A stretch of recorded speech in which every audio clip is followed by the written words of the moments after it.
বাস্তবায়ন করার জন্য নয়, আমেরিকার এজেন্ডা বাস্তবায়ন করার জন্য নয়। 2024 জুলাই আগস্টে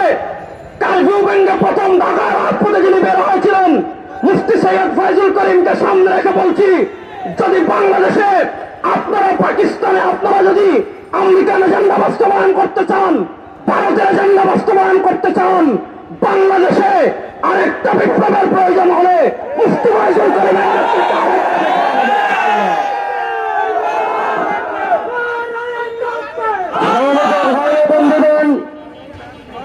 সকল প্রাথমিক বিদ্যালয়ে বাধ্যতামূলক ধর্মীয় শিক্ষক নিয়োগের দাবিতে, গানের শিক্ষক প্রজ্ঞাপন বাতিলের দাবিতে জাতীয় ওলামা বিষয় কন্যা পরিষদ কেন্দ্রীয় কমিটির উদ্যোগে আয়োজিত বিক্ষোভ পূর্ব সমাবেশে